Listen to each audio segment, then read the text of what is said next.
Hey, Craig, Yes, Jason. can you tell me who we have? Because I think it's interesting. Multi-million followers, Jersey champ Sean Kelly crushes the game for the next generation. The next gen, and we're not talking Star Trek, baby. Let's do. Let's do it. Welcome to the Insurance Dudes, a podcast for insurance agency owners, helping us to think of different ways to optimize our business and our lives. How you doing, Sean? Oh. Sean, I'm good. How about you guys? Good, man. Nice. Things are connecting. Yeah, hell yeah. I'm excited. I haven't been on a podcast in like a month or so, actually.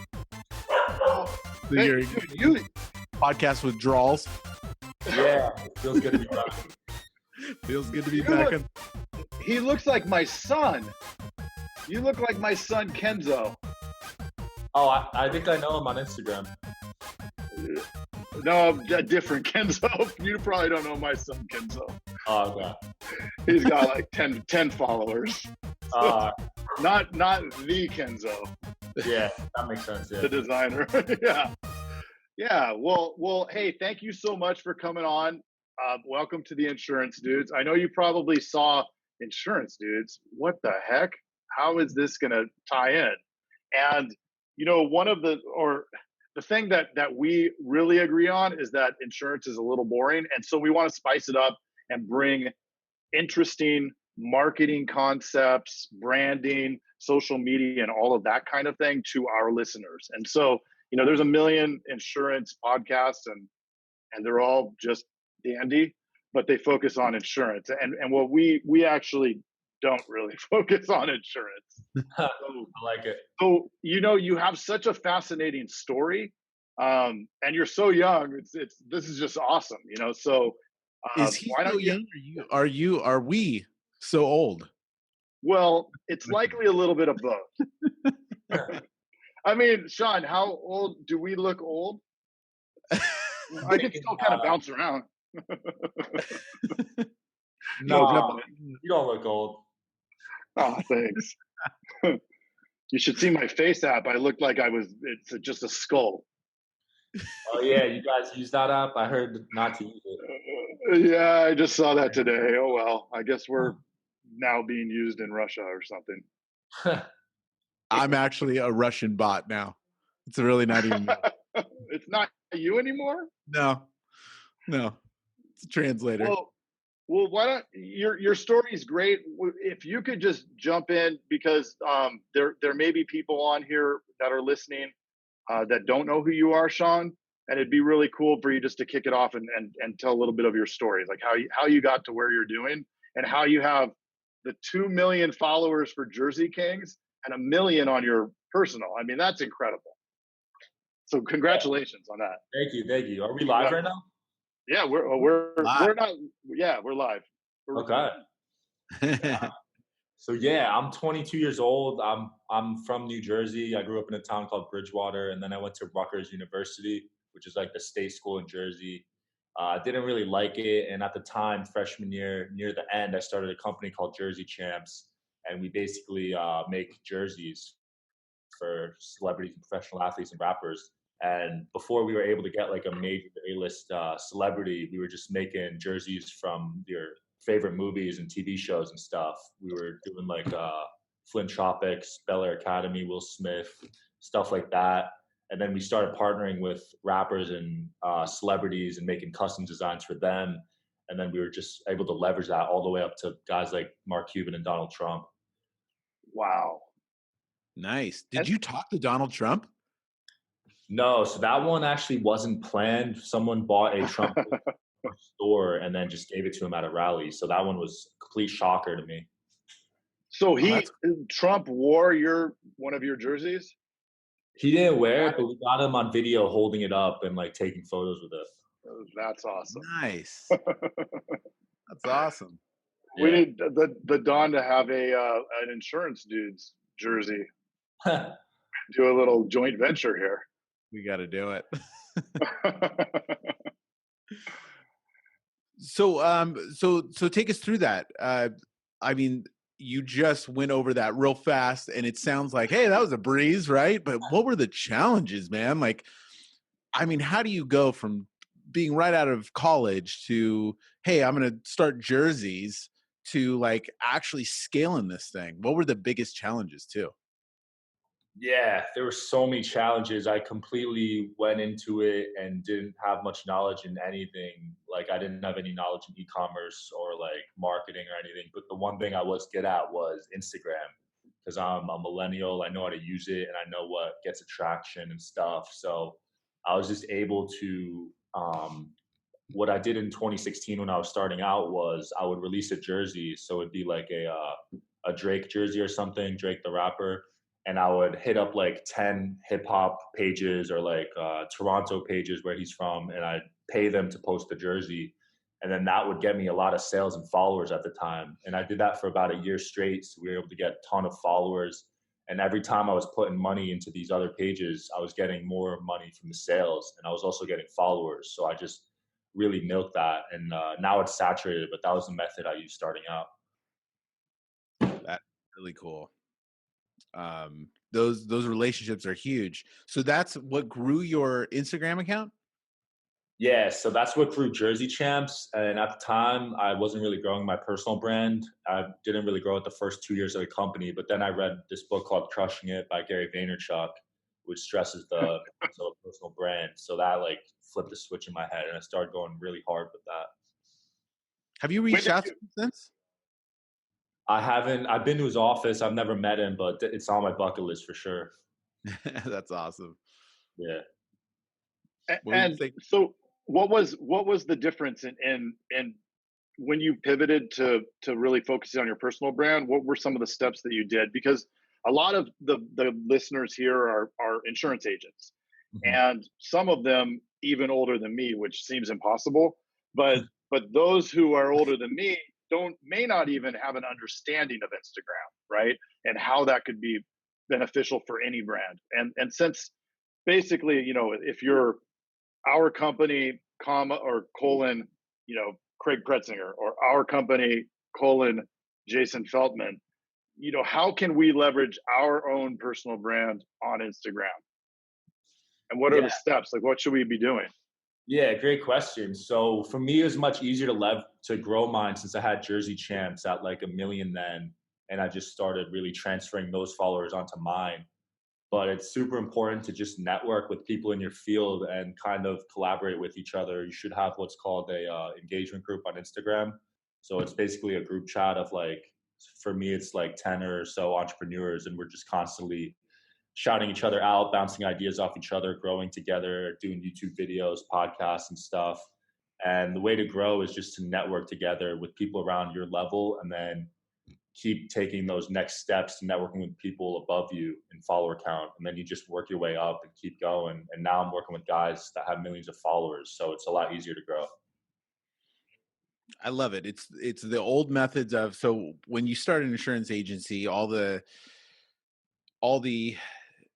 old school insurance agents say, meet with your chamber of commerce, meet with this group, and you do the networking thing. Well, that doesn't work anymore. Chamber of Commerce is, I mean, I tried it and it was horrible. it was like beating your head against the wall. But it's like the same exact concept, right? But now it's just modernized. Now, how many people can you reach with social media? It's incredible. Yeah. So what type of insurance are you guys selling? Craig's doing it all.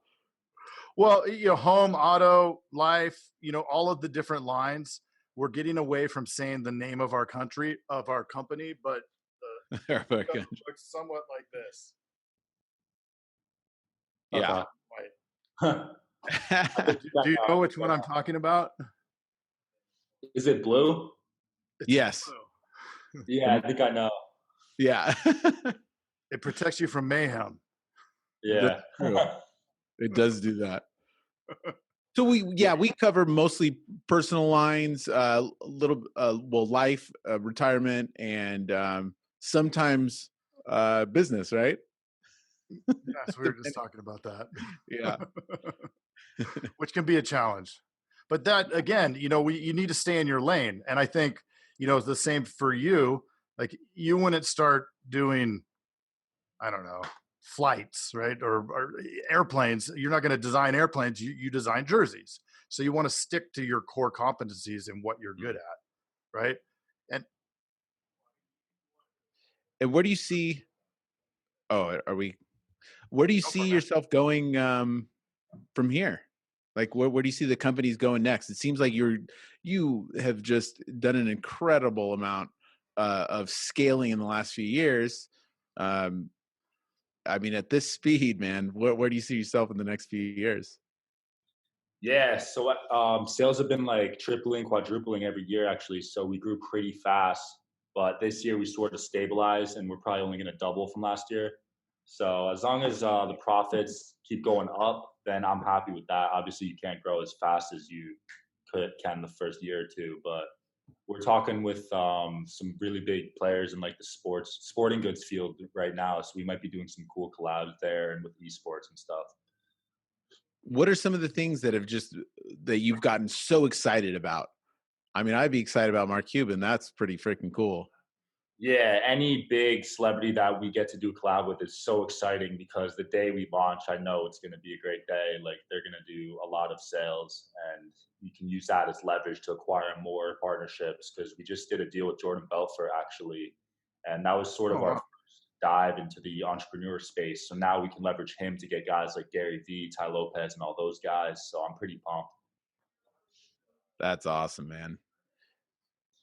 And we actually had Ty Lopez's business partner on the show, Dr. Alex. Oh, Alex Mayer? Yeah, he was on. Yeah, they're killing it, right? They just sold the company. They sold Zeusk, and then they, and then did not Mentor Box. They still have Mentor Box. Okay. Yeah. So, but Zeusk, the dating app, I think he said it was 260 million, something around there. Yeah, pretty sweet. And then so how about you take us through? You go so fast. You condense your these stories in these little micro pieces. But like, please, it's so interesting because where you had to learn so many different things. It sounds like you like to be the designer. Is that right? So I actually don't make them, but I have a team of designers, and I sort of tell them like what concepts. So you have the creative vision, maybe. And then I'm good with trend because I'm constantly on top of that. So as soon as something major happens, like a big meme, there's going to be a jersey the next day. So give an example of that. Like this Area 51 stuff. I'm sure there's probably. Yeah, we already have an Area 51 jersey. But back in 2016, I don't know if you guys like remember this at all, but there was this gorilla named Harambe. And he died, and we made a jersey for him. And it was like a gorilla at some zoo. I forget which zoo, and they shot him. He died, and that was sort of our first moment.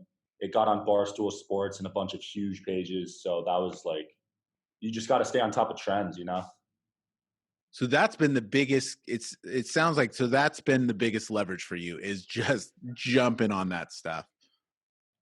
Yeah, the longer you wait, the worse. Crazy, man. I mean, I guess that's the true for all entrepreneurship or business and stuff, is like just doing it.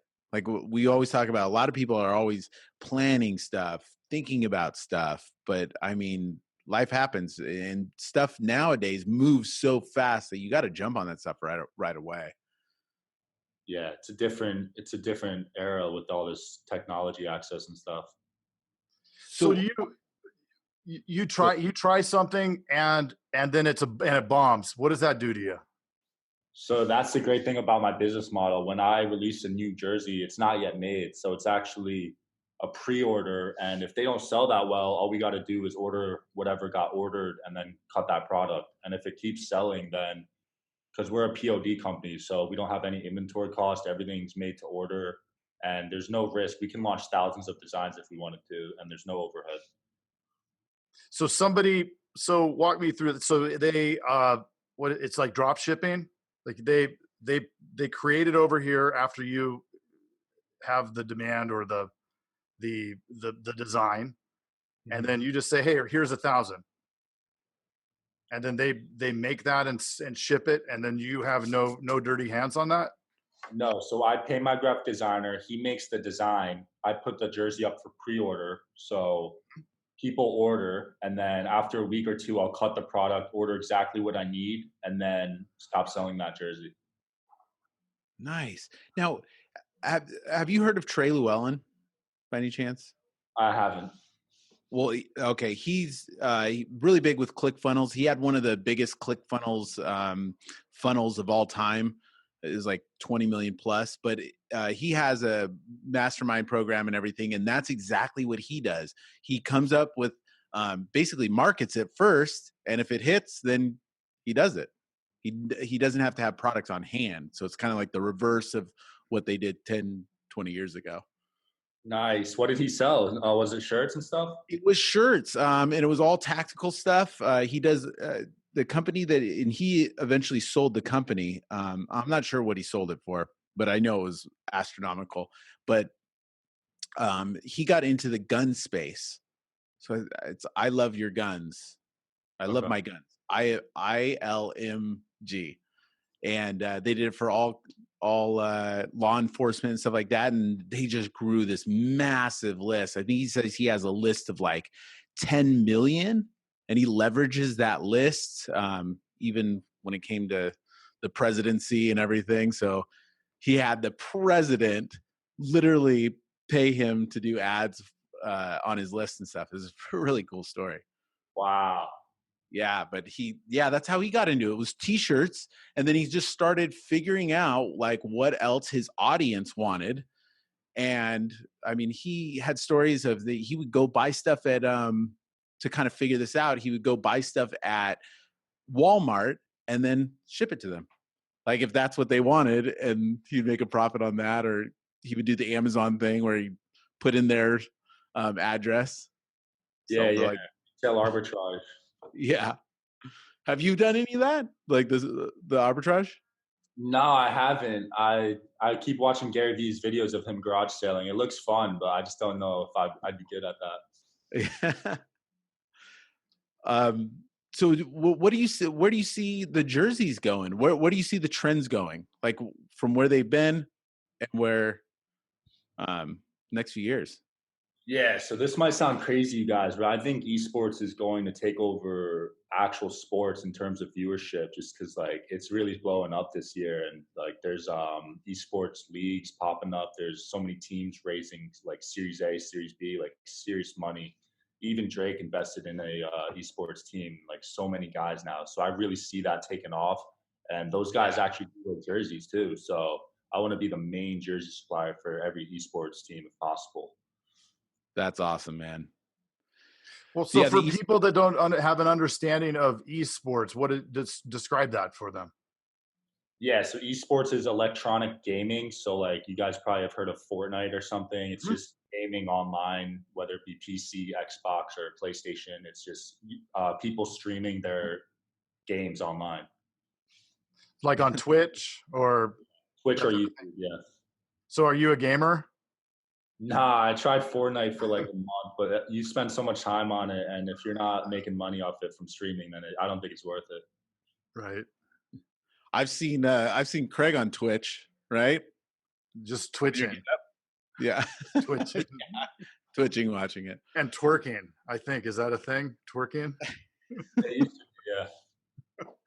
Now you see the age. The age is coming up. Like this. Flossing. I bet you're good at that. So you go, man. I almost think I would say probably 80 to 90% of people that are listening to this are thinking to themselves, there's no way that watching somebody play video games is ever going to beat out MLB or football or whatever. But dude, it's trending that way. It's crazy. Yeah. Numbers don't lie, and every year it's going up, and television's going down, and same with retail. Retail is going down, and e-commerce is going up. Yeah. Now, do you have your own e-commerce store? Do you run funnels? Like, how do you run your e-commerce? Yes, so great question. So I ran all the ads for the first 2 years, and then I realized trying to do the Facebook ads, Google ads, and the Instagram all at once wasn't good. I was good at all three of them, but I wasn't great in any of them. So I outsourced the Google ads and Facebook ads to a media agency, and now I just focus on what I'm good at now, which is Instagram and getting influencers and growing followers. So I have an agency that does all of that, and they don't use ClickFunnels; they just use digital marketing on Facebook. Oh, cool. And do you remarket to your lists? Yeah, retargeting is the most profitable ad campaign you can run. Like you get really good results. So it's important to drive as much traffic as you can because the real money's in the back end when you're retargeting people. That's crazy. And what kind of numbers of shirts are you selling? Like, what did you sell last year? Everyone always asks me the units, but I only know the dollars actually. Okay. We'll Yeah. accept that amount as well. We did 7 figures. We're looking to do this year and next year. That is amazing, man. Congratulations. Yeah, congrats, man. Thanks. Did you ever dream that you could do this? I mean, at what point did you realize, like, holy crap, I can make a ton of money doing this?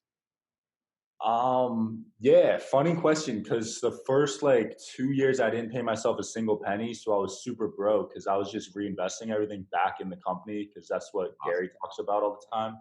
And then I ended up paying myself 50 grand last year just because we got sued and I almost lost everything. So I realized that I should start paying myself just in case that ever happens again. And it was a horrible experience. So I just reinvest mostly everything back into it though. I read in one of the profiles where I was reading up about you, and you have you, the designers, about how many people work for you, and then you also have an attorney, which I found was interesting. I'm like, what? I wonder what happened where he has an attorney on his staff. Yeah, I learned the hard way. Luckily, my mom was an injury lawyer, so lawyers know lawyers, and we were Right. How many staff how many people do you have working for you now? So I keep it really slim, so I'm not all over the place. I like working efficiently. So it's just 2 full-time employees and then the customer service team that does all my emails, Facebook messages, and now they're doing my Instagram messages since we're getting so many there.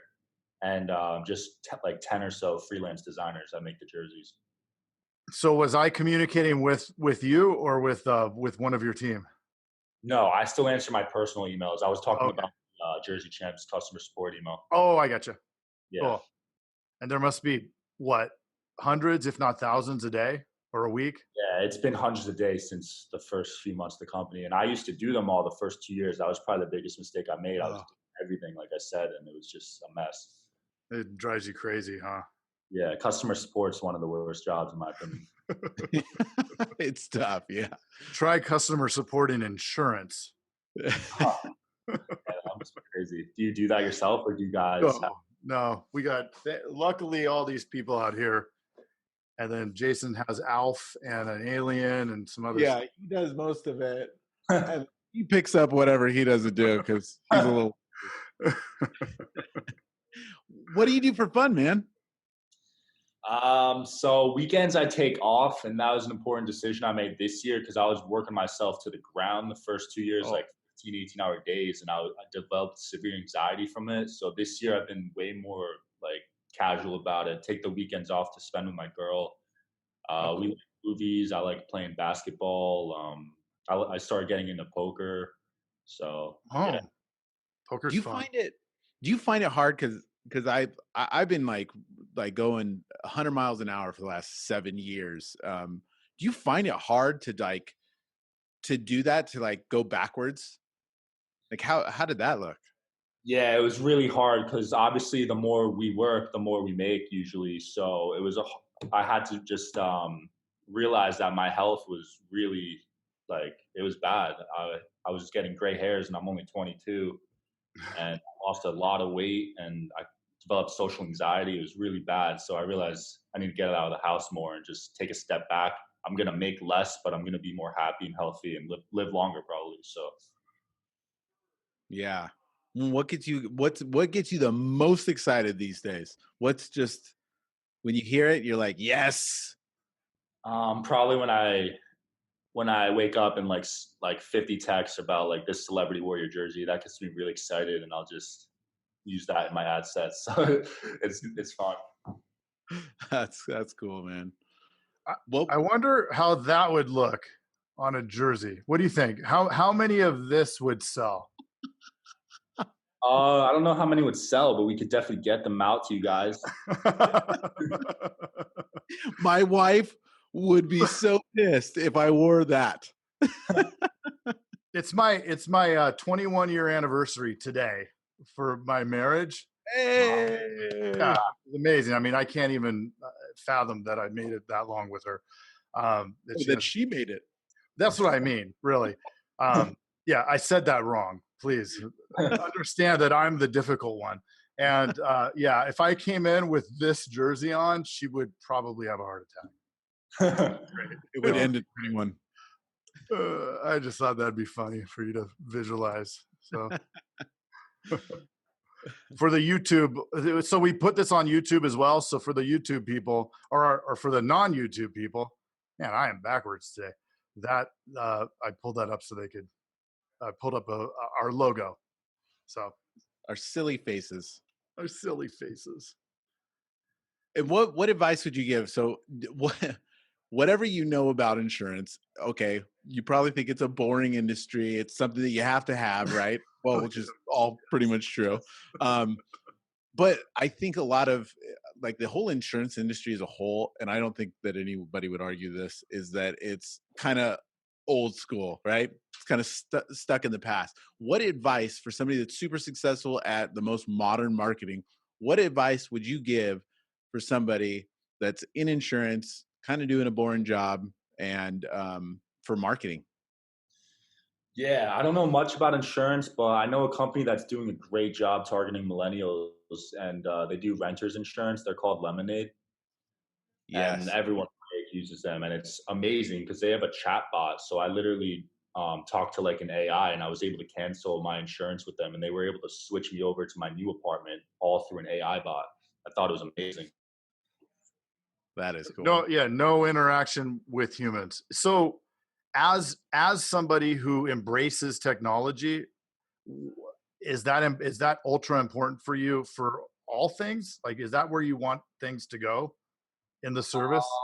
I just think the quicker you can do stuff like that, because usually insurance is like a long process, and that for me was like 2 minutes. So I just thought it was really cool. And I think, I don't know if it's headed that way, but it's going to be interesting to watch. Yeah. And I think that's a great way to, especially for renters insurance. I mean, renters insurance is one of those things. I mean, it's on the lower end of importance, where now that you have, like, you see the importance of protection, especially you got a lawyer, right? Super expensive. And you see the importance of that. So maybe you should talk to Craig about business insurance and stuff to make sure that you're all protected. I can't ride in New York or New Jersey. So yeah. I'm sure we could figure something out, but yeah. Anything else? Like how can people find you? I know that I pulled up the site. You can go to jerseykings.com, right? If you want to Jersey, I'm sorry. Jersey. Yeah. Yeah. Or my Instagram, Sean Mike Kelly. That's probably better because I can answer you personally. Okay. Cool, man. Well, we really appreciate you coming on here. Great advice and what a crazy, tremendous story. I wish you all the success. Awesome, man. Thank you so much. That was definitely different from most business podcasts. Thanks, Sean. I'll keep in touch. It's been fun interacting with you, and I look forward to talking to you down the road. All right. Thank you guys so much. Bye, Craig. Yeah. Thanks. Have a good one. You too. Has finding, training, and retaining the best insurance producers ever been your struggle? It's why Agency Vault built the Sales Strengths Identifier to uncover if candidates and current staff have the specific sales skills to get you top results. Try it free at www.agencyvault.com/dudes. That's www.agencyvault.com/dudes and assess your lowest performer for free. Try it now. Hey, thanks for checking out the Insurance Dudes. Hey, please subscribe. We got some really great stuff coming out.